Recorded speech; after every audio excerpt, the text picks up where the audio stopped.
Welcome to our exclusive series with Jordan McCants, the mastermind behind Adonis Kitchen and Bath, where we delve into the art and science of transforming your home. Today, we are thrilled to have Jordan with us as we embark on a journey to enlighten homeowners about achieving their ultimate dream spaces. Our goal is clear to equip you with the insights and strategies for a seamless and successful home renovation. Whether it's that bespoke kitchen you've been dreaming about, or that comprehensive remodel, we are here to ensure your visions come to life with authority and style. So I have Jordan here. Hi, Jordan. Could you please introduce yourself? Yeah, hello, Nora. So my name's Jordan McCants. I am one of the owners and founding members of Adonis Kitchen and Bath. I actually started the company with my brother Josh. It was his brainchild. He's been doing this a lot longer than me, but since he's not here, I think I'll suffice. Perfect. Thank you very much. And our first question is a big one, but it's something everyone wonders about. What is the best way to design a kitchen? Sure. So the best way to design a kitchen. So here's going to be the most important thing when designing a kitchen. Everything needs to work together, right? So if you were to give me the most beautiful tile, the entire planet, let's say it's $250 a square foot, whatever it may be, I could find a space where that tile doesn't work. And if you were to give me a budget of $3 per square foot for a tile to make a beautiful masterpiece of a bathroom, then I could find a way to make that work and blend with the remaining aesthetics. The most important key component is that everything is working together as a system and that everything is interconnected. So I typically recommend with first, you need to dissect what you're looking for and what type of aesthetic you like. And then only from there can you actually start the journey of selecting different countertops and cabinet options and colors and all those. So most important thing is to start with the big picture, work backwards from there. That's fascinating. Now, I want to dig a little deeper. When it comes to designing a kitchen, what are the five key factors people should consider? I'm sure there are so many details to keep in mind, but I want to know what's your top five? Sure, sure. So I know I have a top four. All right. See if I can think of a fifth one. So budget is the first thing people need to start with because that's going to let you know whether or not you have to keep the same or do something different or do something perfect, right? If you don't have the budget for a remodel, you're going to limit yourself. And a lot of times it could just be better to wait as opposed to attempt to get something done for half of what it really should be. Another one of the things you'll need to look at is the space, right? So the space that you have available, you need to see what potential you have within that existing those existing four walls that exist layout. Now, of course, kind of ties back to budget. You could always change that space. I mean, you can take down walls, you can blow things out, build on additions. You can do all sorts of stuff like that. But the space is going to be the next most important component. And then once you get past your limitations of budget, your limitations of space, then you're looking at aesthetics, right? So then it's when you walk in there, what do you see and how do you feel, right?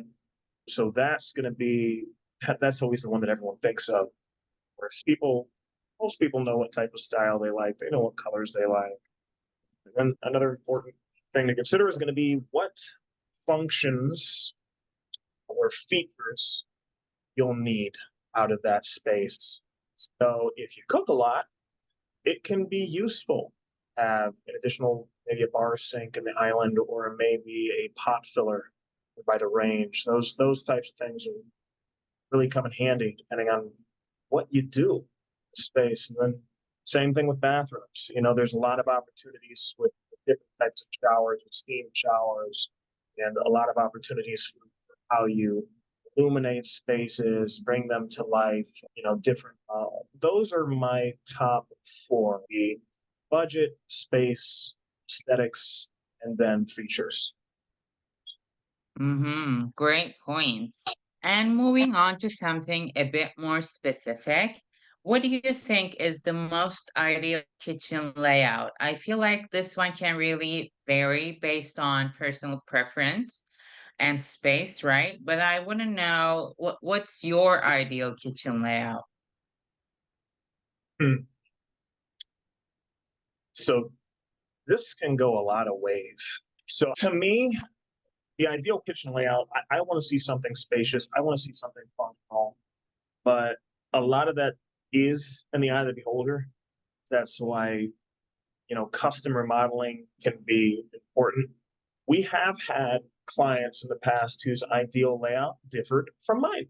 So as much as I want to say, hey, I'm the expert, I know everything, I know what everyone's going to want, I don't. The ideal layout is really what's going to work best for you. The only thing I will say is you have to consider space. You have to be able to move around. But other than that, some people use things very differently than other people use things. So process always needs to identify how the space will be used if you want to get to the root of what's going to be their identity, their ideal layout. Absolutely, absolutely. Now, for those planning a remodel, having a checklist can be super helpful. What do you think should be on a kitchen remodeling checklist? The kitchen remodeling checklist. So I'm going to go back to the key considerations. So, of course, you want to keep in mind that budget. You want to keep in mind the space, the aesthetics, the features, all of those things. You really want to be thinking about how that space is going to be used. Beyond that, there's all sorts of things that people can use. Now we have Pinterest, which is awesome. So, what I see very commonly is we will go to a house and people will show us what they found, what they like, things that they've used, things that are speaking to them. So I would say, we might be at the point where we're almost beyond that. I would say get a Pinterest page together, get some inspirations for things that you've seen, and be able to discover new things that are out there instead of just limiting it to things that you can think of in your brain. So, yeah, I don't know that there's a perfect checklist. Okay, thank you. Thank you for your information and for your opinion. So, with so many factors to consider, what would you say is the most important factor when designing a kitchen if you have to pick one? Budget. I hate to say it, but yeah, budget. If you don't have budget, you don't have anything. All right. You got to be able to do it right. You got to be able to do it right. Having low budget just leads to regrets. I see. And I mean, I totally agree. And let's move on with budgets, all right? So, what do you think is a realistic investment for a kitchen remodel? And this is the trickiest part for the homeowners, but what's a realistic investment? Sure. So the average for the past year, we've been, which has probably been between 60 and 70. It is possible to do them for less, but there are also many situations where it turns into much more. We have a lot of times where a kitchen remodel can turn into a first floor remodel, and it's just without even thinking about it. You'll start in the kitchen, but then the next thing you know, hey, I want to carry the flooring through the rest of the floor. And well, if I'm doing the flooring, got to do new baseboard. If I'm doing the baseboard, got to paint that. Might as well paint the walls. If I'm painting the walls, I kind of want to make this an accent wall with some paneling. And then it's a very easy way to turn a $70,000 project into $100,000 plus project. Now, on the reverse end of that, we have seen kitchens if they're much smaller, right? If you have a small footprint, here are the four factors for what things will cost. There is the size of the space, There is the finishes and options of the space. So if you're going with entry level versus high end or very custom stuff, whether or not you're relocating things is another big factor. And then there's whether or not the house fights back. So I don't know where you are. We're in Akron, Ohio. That's where we're based out of. So there are some places, Hudson, Chagrin Falls, Akron, where we can run into houses that are, 70, 80, 90, 100 years plus old. And those ones will fight back. They will. But if you have a project where everything is working with you, if it's a small space, if you can go with some, I don't want to say cheap stuff. We have certain products that we set a minimum for what we'll work with, but something closer to that minimum, something where we're not relocating things and something where the house isn't fighting back. I mean, people can find themselves in the 30s, but I wouldn't really recommend going beneath that unless you have a higher risk tolerance. Sometimes it can go all right. You just found a contractor that's losing money and they don't know it yet. Or sometimes you can get into a situation where it's a person that doesn't have your best interest in mind, where it can be just a situation where they just have some lessons that they have to learn themselves. It's not always bad people doing cheaper models. They might have the best intentions, just sometimes they don't know what they're doing. Yeah, I'd say more you got, safe you are. Good advice. Budgeting is always a tough one. And now, organization is key in any kitchen. And what type of organization do you recommend in kitchen projects? What's a lot of organization? Depends on what we're talking about. There's the organization through the planning and design process. There's the organization through the project execution. I know that we have a particular process that we like to stick to for both of those. Right. As of right now, subject to change, we're always open to if there's a better way to do things, we might change it in the future. But right now, we have a 3-step process every remodel. Right. There's going to be that initial walkthrough. There's going to be a second meeting in which I'll introduce Josh, the project manager for the project. We'll go over more details. We'll go over what to expect through the process, all of that. Then there's the design phase. And one of the reasons we actually start getting the preliminary estimate first, because it lets people during that design phase know if they can bump things up or if they need to reel things back in to get the price where they want it to be. So that's our process for the planning and the design in a nutshell. And then as far as execution, there's a whole bunch of stuff. Using zip walls, covering up the vents so the drywall dust doesn't spread throughout the house, in the floor, the fan board, all that stuff that just keeps it safe on the off chance that something bad happens. You got to prepare for that. And then also, huge one. Actually, this should have been number one because we see this one a lot. Having all of the materials on site when you start will save your life. If you want to inspect those, if the base cabinet comes in damaged, you might need to wait for replacement before you do countertops. And you don't want to have your kitchen torn up during that process. That type of organization keeps a lot of people safe and people as close to fully satisfied and considering it a perfect outcome as possible. Hmm. That's really insightful. Thank you. And now I want to talk about trends as they're always changing. What is the current trend in kitchen cabinets? So that's an easy way to start an argument for one. So we went to the kitchen and bath industry show earlier this year. We talked to some of the designers out there, and there's a lot of trends going on, and there's no right answers because a lot of those people are very well versed in what they're talking about, and there's just a lot of them can't agree. So I know that earth tones seem to be a trend that hasn't really died, but it's becoming more alive again. I think earth tones will always stick around because I just think as people we kind of like earthy stuff. We like water, we like light. So I think we'll always like the hints of greens and browns and things like that. Another trend that people are talking about is like those bold monochromatics, like you saw in the 70s, like the crazy, super bright, ultra neon, blah, blah, blah, pinks and yellows and oranges. And then there's also new neutrals. So that wasn't something that I heard the designers talk about, but I read an article about it. So it's just the pale pinks and the muted yellows and things like that, just to give things just breaking up things from the monotonous grays and blues and whites. As much as I listen, I like some of the shaker white options out there. I will never hate on some of those kitchens, but that seems to be the thing where I haven't really seen designers say that's going to be the long term play. It looks like we're getting away from a lot of the white kitchens.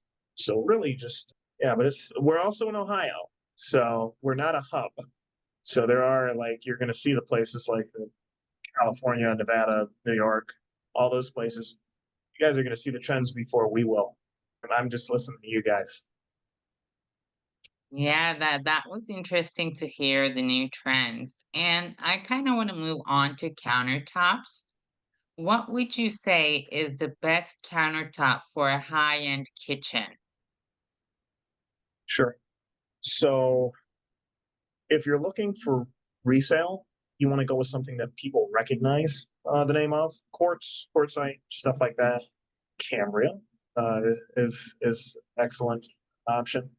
Granite is a big one. So it's porous. People need to remember that because we walk into a lot of kitchens where people didn't realize that granite was porous. They never resealed it. We're starting to get some issues. You don't need to worry about that.